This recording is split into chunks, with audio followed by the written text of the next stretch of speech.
श्री स्वामी समर्थ. नमस्कार. पुन्हा एकदा तुमच्या सर्वांचे आपल्या चॅनलमध्ये खूप खूप स्वागत आहे. स्वामी महाराजांच्या कृपेने तुमच्या सर्व चांगल्या इच्छा पूर्ण हो आणि तुमच्या आयुष्यामध्ये जे काही दुःख अडचणी आहेत ते सर्व दूर हो, हीच मी महाराजांच्या चरणी प्रार्थना करते आणि आजच्या व्हिडिओला सुरुवात करते.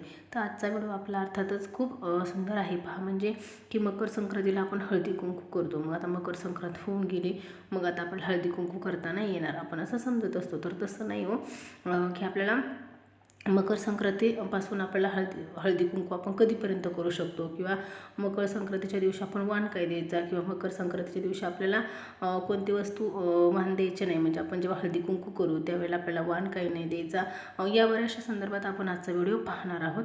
तर पहा, आपण पहिला प्रश्न म्हणजे की पहिलं आपण की हळदी कुंकू आपण कधी करू शकतो किंवा कधीपर्यंत करू शकतो. तर पहा, आपण मकर संक्रांतीपासून आपण रथसप्तमीपर्यंत हळदी कुंकू करू शकतो. म्हणजेच पहा, आपण मकर संक्रांत 15 जानेवारीला आहे, तर तेव्हापासून आता 16 फेब्रुवारीपर्यंत पहा आपण एक महिनाभर आपण रथसप्तमीपर्यंत आपण हळदी कुंकू हा कार्यक्रम करू शकतो. तर त्यानंतर पहा की आपलं हळदी कुंकू आपण कधीपर्यंत करू शकतो ते तर आपलं झालं. तर आपण हळदी कुंकवासाठी शुभ दिवस म्हणजे हळदी कुंकू का करावे किंवा हळदी कुंकवाचे महत्त्व काय आहे आणि हळदी कुंकवासाठी शुभ दिवस. तर हळदी कुंकू हे आपण आपल्या सौभाग्यात वाढ होण्यासाठी आपण करत असतो. पहा, म्हणजे हळदी कुंकू केल्याने आपल्या सौभाग्यामध्ये वाढ होत असते, त्यासाठी आपण हळदी कुंकू करत असतो.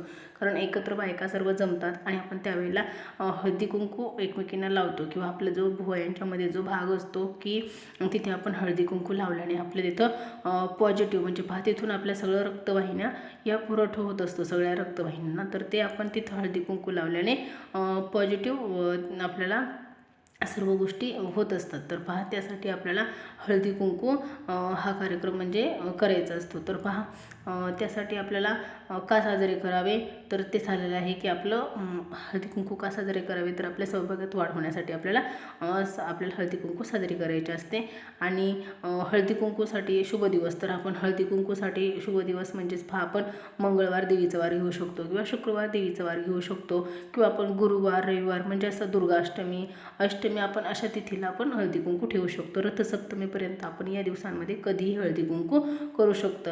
तर हळदी कुंकू करण्याचे महत्त्व झाले की का करावे ते पण झाले. हळदी कुंकवासाठी शुभ दिवस पण आपला झालेला आहे. तर आपण आता हळदी कुंकू करताना आपल्या स्त्रियांना वाण काय द्यायचे आहे पहा, म्हणजेच कसे वाण द्यायचे आहे. तर आपल्याला मुख्य म्हणजे मेन आपल्याला लक्षात ठेवायचं आहे की आपल्याला प्लॅस्टिकचं वाण द्यायचं नाही, की जे आपल्या कसल्याच म्हणजे कुठल्याच कामामध्ये येत नाही असे वाण आपल्याला प्लॅस्टिकच्या अजिबात द्यायचे नाही आहेत. आणि आपल्याला वाण काय द्यायचे आहेत म्हणजेच आपल्या सौभाग्यवाढीसाठी आपल्याला वाण काय द्यायचं आहे, तर हे पाहूया आपण. तर आपल्याला उपयोगात येणारं म्हणजेच पहा, आणि आपल्याला सौभाग्यासाठी म्हणजे पहा आपल्याला सवासनींना वाण काय द्यायचं आहे, तर आपण अगदी 5 रुपयाच्या वस्तूंपासून सुद्धा वाण देऊ शकतो.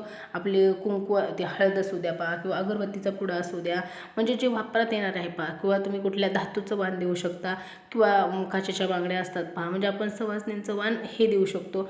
किंवा आपण असं जे वापरत येणार नाही असं वाण आपल्याला अजिबात द्यायचं नाही. आपण पहा पहिलं की सवासनींना आपण घरी आल्याच्यानंतर आपण पंचोपचार म्हणजे 5 प्रकारे आपण त्यांची कशी ही करायची असते ते पण आपण पाहणार आहोत. की पहा, त्यांना हळदी कुंकू करताना आपल्याला कसा मान द्यायचा आहे किंवा कसा वाण द्यायचा आहे. तर या संदर्भात पाहूया की आपण पहिलं म्हणजे त्यांना हळदी कुंकू लावायचं आहे त्यांच्या कपाळाला. कारण हे आपल्याला दुर्गा माता म्हणजे पहा आपल्या देवीच्याच स्वरूपामध्ये आपल्या ह्या सुवासनी स्त्रिया येत असतात. तर पहा आपल्याला त्यांना पहिलं हळदी कुंकू लावायचं आहे. त्यानंतर पहा तुम्ही त्या दिवशी दूध, खीर किंवा मसाला दूध यापैकी कुठलीही एक गोष्ट बनवू शकता सवासनींना. तर पहा, किंवा एखादं फळ देऊ शकता. तर आपल्याला ते घ्यायचं आहे, वाण द्यायचं आहे. आणि त्यानंतर पहा तुम्ही तिळगुळ गोड पहा तिळगुळ, किंवा आपण बडीशेप ठेवतो ते बडीशेप देऊ शकतो, किंवा विडा पाण्याचा आपण नागणीच्या विडा जर दिला, कारण ओटी वगैरे भरली जाते. तर पहा आपल्या या प्रकारे तुम्ही त्यांना देऊ शकतो. तर वाण आपल्याला पहा आपल्याला नेहमी वाण देताना आपल्याला पदराने द्यायचं आहे पहा, म्हणजे कारण आपल्या पदराने आपल्याला वाण द्यायचं आहे पुढच्या स्त्रीला. अशा प्रकारे आपल्याला वाण देताना करायचं आहे, की वाण देताना आपण कसं काय करणार आहोत. पावित्र असतात त्यांच्या पाया पडायचं आहे. वाण दिल्याच्यानंतर प्रत्येक स्त्रीच्या आपल्याला पाया पडायचं आहे. पण आपल्याला चुकून कोणती वस्तू द्यायची नाही, तर आपल्याला प्लॅस्टिकची वस्तू अजिबात वाण म्हणून द्यायची नाही आहे. आणि मी सांगितल्या प्रकारे तुम्ही याच्यामधलं कुठलं पण वाण देऊ शकता. धातूची वस्तू तर तुम्ही कुठली देऊ शकता, अगदी देवघरामध्ये जे उपयोगाला येईल ते तुम्ही वस्तू देऊ शकता. मी सांगितल्याप्रमाणे तुम्ही अगरबत्तीचं म्हणजे धूप देऊ शकता किंवा हळदीची पुडी देऊ शकता. एकदम लक्ष्मी मातेला तर हळद खूप प्रिय आहे, तुम्ही हळदीची पुडी देऊ शकता.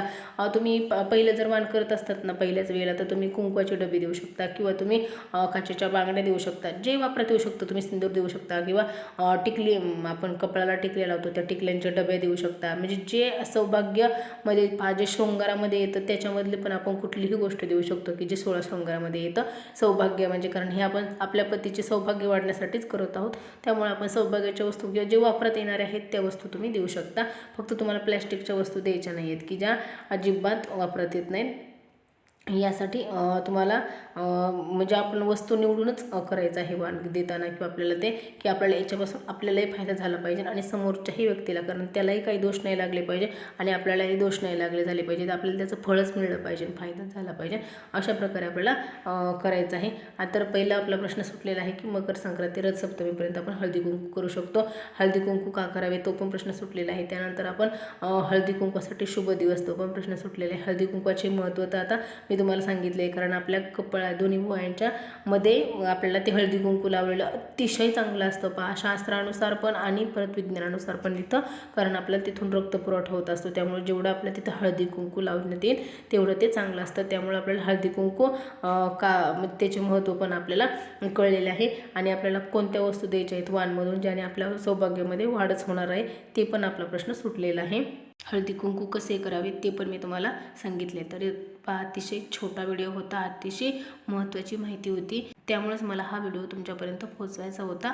तर झालेली सेवा मी महाराजांच्या चरणी अर्पण करते आणि आजचा व्हिडिओ इथेच थांबवते. तुम्हाला जर व्हिडिओ आवडला असेल तर नक्की व्हिडिओला लाईक करा, शेअर करा आणि आपल्या चॅनलला सबस्क्राईब करा, कारण मी जे काही नवनवीन व्हिडिओ बनवत आहे ते सर्वप्रथम तुमच्यापर्यंत येऊन पोहोचतील आणि असा एकही व्हिडिओ होणार नाही की जो तुम्ही पाहिला आहे. तर चला मग तोपर्यंत श्री स्वामी समर्थ. जय जय स्वामी समर्थ.